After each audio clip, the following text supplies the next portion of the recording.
Ви благодарам, колеги, многу за честитките. Да, најнапред добро утро секое утро до нашите почитувани гледачи, до колегите во режија. Ние се наоѓаме на ПМФ, поточно во математичкиот амфитеатар и овде е празно. Не видовме студенти, знаеме каква е состојбата, празни се факултетите, штама е, тивко е, малце дури неубаво, затоа што навистина ќе беше попријатно доколку се сретневме со некои од студентите и поразговаравме и со нив околу математиката, но секако во друга прилика за тоа. Споменавте убаво во најавата, токму така денеска ќе зборуваме во овие неколку минути за ПИ денот, односно 14 март, кој што се одбележува од 2009 година наваму, официјално од Конгресот во Соединетите Американски држави.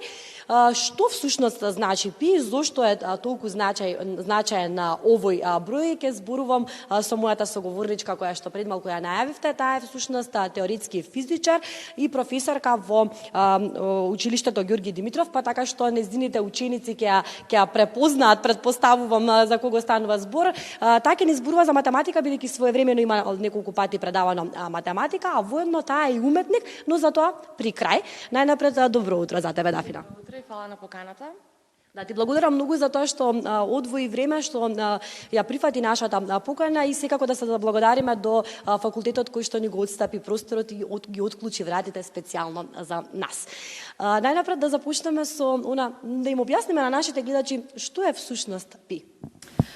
Значи, ПИ е константна математика и се слави на овој ден бидејќи е 3 март, 14 март, всушност 3,14 представуваат првите цифри од ПИ. Тој се дефинира како должината на кружницата поделен со нејзиниот диаметар. Значи, колку и да не е голема кружницата, односот на нејзината должина со диаметарот го дава ПИ. Сега во математика треба да измериме всушност должината на кружницата како би измериле на пример прилика со конец. Тоа е многу непрактично. Затоа се представува со интеграл. Значи за една половина од кружница со радиус r еднакво на единица со должина π, во рамнина важи равенката x на квадрат плюс y на квадрат еднакво на единица, односно дека y е корен од 1 минус x на квадрат. По интегралот, тоа е дефиницијата на π, се поставува дека π е еднакво на интеграл од минус 1 до 1 од dx врз 1 минус x на квадрат. Сега пресметките на π потекнуваат од 2000 години пред наша ера од Египет и од Вавилон. Почетните пресметки на π биле со опишување на многоаголници, впишување на многоаголници всушност околу кружница, како што е представено тука, тоа се правилни многоаголници. Односот на периметарот, односно збирот на страните на внатрешниот многоаголник врз диаметарот е помал од π, е помал од збирот или периметарот на страните на надворешниот многоаголник поделен со π. Сега Архимед некаде 200 години пред наша ера, за да пресмета површината на кружница, π еднакво на πr на квадрат и волуменот на сфера B е 4/3 πr на трета, сакал да најде поточна мерка да го измери π, па тој го представил π како 3,10 врз 71, помало од π, помало од 3 врз 1 врз 71. Овој резултат тој го добил со опишување на правилен многоаголник околу кружница со 96 страни. Понатаму пи се пресметува и како се пресметува кај суперкомпјутерите со представување на бесконечни редови, како што например овој ред, пи четвртина е еднакво на 1 минус 1 третина плюс 1 петина минус 1 седмина и така натаму. Пи се користи за тестирање на брзината на суперкомпјутерите и со така за тестирање на разни алгоритми. Тоа е на некој начин сега, колку што можев да сватам, ни објасни како антички се пресметувал, како класично се пресметувало и како е овој третиот најсовремениот, односно дигитален начин на пресметување на пи. Но ќе те замолам да ни објасниш зошто е значаен толку овој број, зошто се прославува? Значи, пи се наоѓа во сите равенки кои што се поврзани со кружница, со елипса, со сфера и затоа се наоѓа во тригонометрија и геометрија во математика. Меѓутоа, тој се дефинира и како периода и собствена вредностна функција, и затоа, независно од геометрија, се преминува во различни области од математика, како теорија на броеви, например, и како статистика. Исто така се наоѓа во сите области на физика. Тоа представува една константа која што се наоѓа како рутина во многу важните закони со кои што функционира универзумот. А постои ли некој друг број кој што се прославува како пи? Па постои ден на Ойлеровиот број, Ойлеровата константа Е, или природниот логаритам, кој што е на 21 јануари, 21 прек. Тоа се првите цифри од Ойлеровата константа. И сега споменуваме дека се прославува и на кој начин дошла идејата, кој прв ја иницирал идејата да се прави забава и на кој начин, каков е пристапот на прославата и на правењето забава за овој ден? Значи, прв бил физичарот Бернард Шо во 1988 година, кој што работел во експлорариумот во Сан Франциско. И тој таму организирал на прослава во која што околу кружна просторија марширале посетителите и вработените. После тоа јаделе пити. Меѓутоа, во 2009 година во март Америка го прогласува денот на пи за национален ден. На пи на 14 март. Тоа се прославува со јадење на пити, со фрлање пити и со дискутирање на важноста на бројот пи. Колку математичарскиот свет го прославува кај нас овој ден и на кој начин кај нас се одбележува 14 март?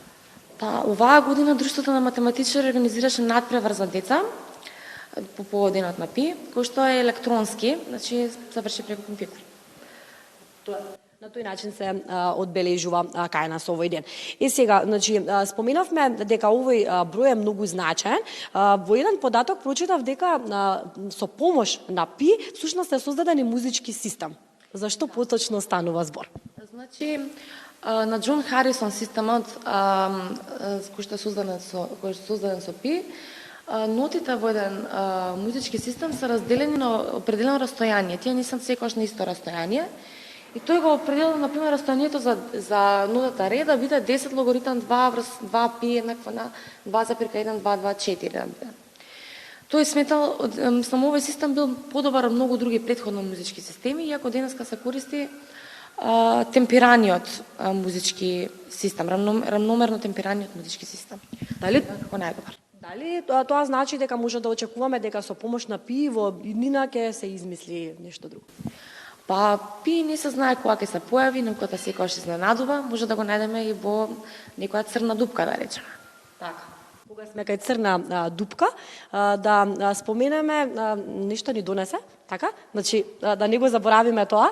Да, го споменавме дека 14 март е исто така значаен и за големи научници и филозофи. На 14 март пред 2 години загубивме еден голем гениален ум, го загубивме Стивен Хокинг.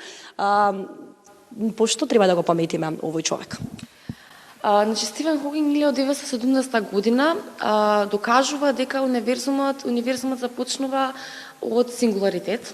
Тоа представува значи, едно место каде што е збиена целата материја, всушност, иако се уште не знаеме точно што представува сингуларитет. Тоа исто така, истата година го дава својот втор закон за динамика на црни дупки, во кој што вели дека хоризонтот на црната дупка никогаш не се намалува. 1973 тој го побива својот закон и 1974 тој изнесува Хокинговата радиација. Тој вели сушно дека црната дупка зрачи цело време радиација,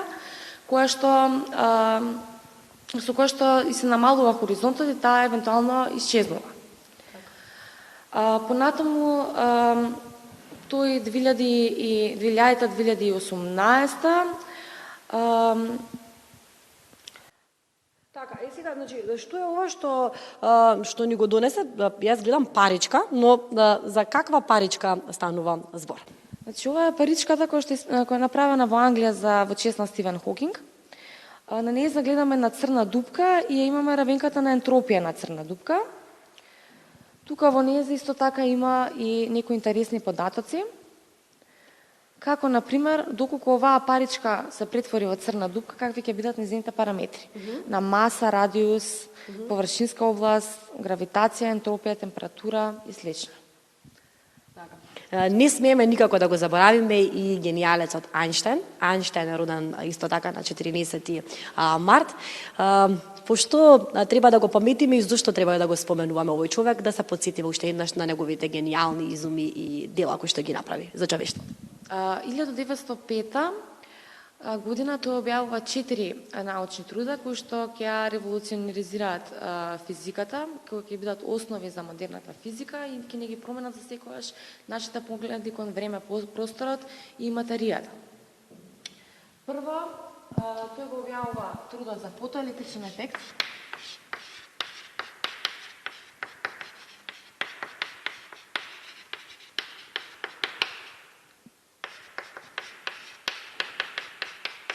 Или да не пишувам интерес на времето. Па да, во интерес на времето, може би тоа во некоја друга прилика ќе го искористиме. Може накуса само да споменеме што се направи и како ни помогна ние да живееме денеска по-лесно. Значи, долго време се сметало дека светлината е само бран, меѓутоа тој докажал дека може да е честичка и со тоа го објаснил и фотоелектричниот ефект.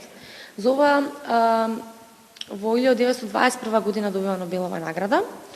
Потоа тој дава труд за Брауновото движење, кој што тврди дека движењето на честички, на мали честички во флуид, кој што се нарекува Брауново движење, може да се објасни со судирите помеѓу атомите. И всушност тука тој навлегува прашањето во самото прашање дали постојат атомите, бидејќи до тогаш се уште имало скептици. Ова набрзо се докажува и скептицизмот околу постоењето на атомите се отврла.